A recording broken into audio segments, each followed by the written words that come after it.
Halo semua, kembali lagi di channel Miss Esti. Hari ini kita akan membahas mengenai pertempuran Surabaya. Sudah siap? Cekidot!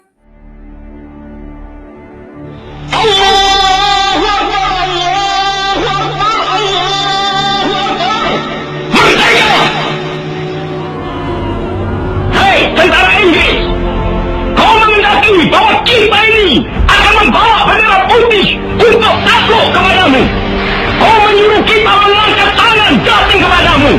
Kau menyuruh kita membawa senjata-senjata yang telah kita rampas dari tentara Jepang untuk diserahkan kepadamu. Tuntutan itu, walaupun kita tahu bahwa kau sekalian akan mengancam kita untuk menggempur kita dengan seluruh kekuatan yang ada, tetapi inilah jawaban kita. Selama banteng-banteng Indonesia masih mempunyai darah merah yang dapat memiliki setarik dan putih, merah dan putih, maka selama itu kita mau menyerah kepada siapapun juga. Saudara-saudara rakyat Surabaya, siaplah, keadaan genting. Tetapi saya peringatkan sekali lagi, jangan mulai menembak. Baru kalau kita ditembak, maka kita akan ganti menyerang mereka itu. Kita tunjukkan bahwa kita ini adalah benar-benar orang yang ingin merdeka. Dan untuk kita, saudara-saudara, lebih baik kita hancur dulu daripada tidak merdeka. Semua yang kita tetap merdeka atau mati. Dan kita yakin, saudara-saudara, pada akhirnya pastilah kemenangan itu akan jatuh ke tangan kita. Sebab Allah selalu berada di pihak yang benar. Percayalah saudara-saudara, Tuhan akan melindungi kita sekalian. Allahu Akbar, Allahu Akbar, Allahu Akbar. Merdeka! Pertempuran Surabaya ini merupakan pertempuran antara Indonesia versus Inggris yang terjadi pada tanggal 10 November 1945. Adapun latar belakang terjadinya pertempuran Surabaya ini, yaitu yang pertama, kedatangan tentara Inggris yang dibonceng tentara Belanda. Kedatangan tentara Inggris ini bertujuan untuk melucuti tentara Jepang dan membebaskan tawanan perang yang ditahan oleh Jepang. Namun, kedatangan tentara Inggris ini ternyata diboncengi oleh tentara Belanda yang bertujuan untuk mengembalikan Indonesia kepada administrasi pemerintahan Belanda sebagai negeri jajahan Hindia Belanda. Yang kedua, adanya peristiwa pengibaran bendera Belanda di Hotel Yamato. Peristiwa ini terjadi pada tanggal 19 September 1945. Insiden Hotel Yamato ini diawali dengan sekelompok orang Belanda ini yang mengibarkan bendera Belanda, yaitu merah putih biru. Hal ini itu memicu amarah para pemuda Surabaya dan akhirnya mulai terjadilah gencatan senjata antara pihak Indonesia dan pihak tentara Inggris. Latar belakang yang ketiga ini adalah kematian Jenderal Malabi. Bentrok-bentrok bersenjata di Surabaya ini memuncak dengan terbunuhnya Jenderal Malabi. Pada tanggal 30 Oktober 1945, mobil yang ditumpangi Jenderal Malabi ini berpapasan dengan sekelompok milisi Indonesia ketika akan melewati Jembatan Merah. Di sini itu terjadi kesalahpahaman yang menyebabkan terjadinya tembak-menembak yang berakhir dengan tewasnya Jenderal Malabi oleh tembakan pistol seorang pemuda Indonesia yang sampai sekarang tak diketahui nih identitasnya.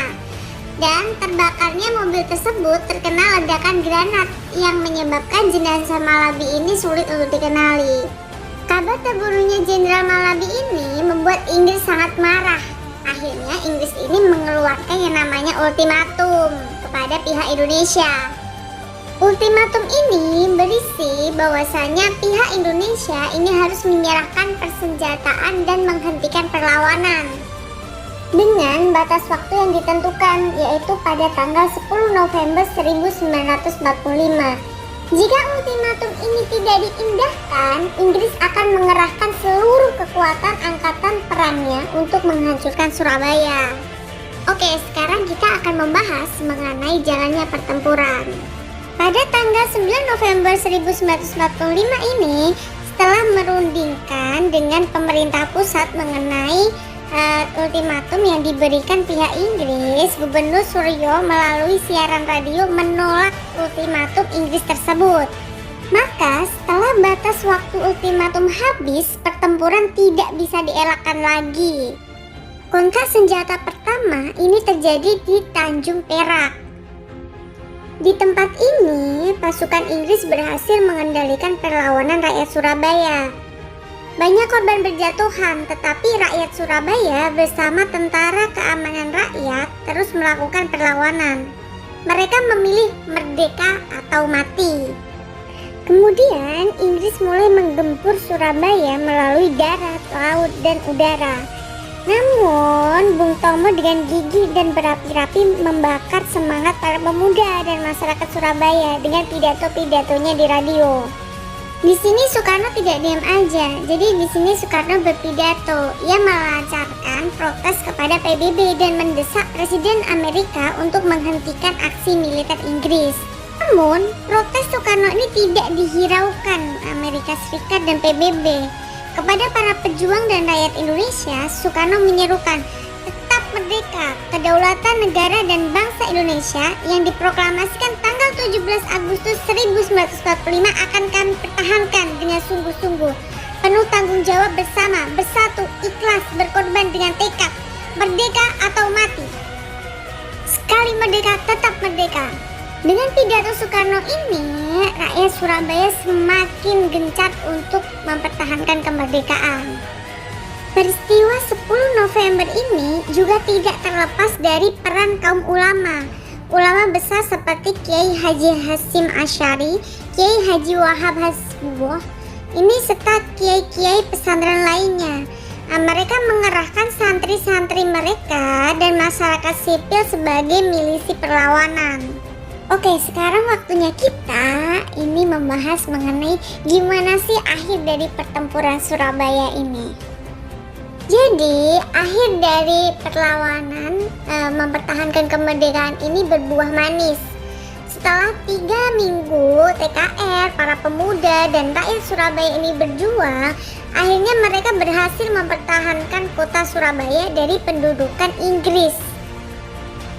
Untuk mengenang perjuangan rakyat Surabaya, di kota ini kemudian dibangun yang namanya Tugu Pahlawan. Dan setiap tanggal 10 November ini diperingati sebagai Hari Pahlawan.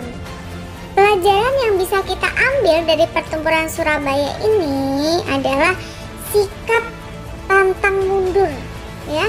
Jadi kita harus tetap semangat nih, walaupun ya di depan kita ini banyak tantangan, tetapi kita harus tetap fokus untuk meraih satu tujuan, ya.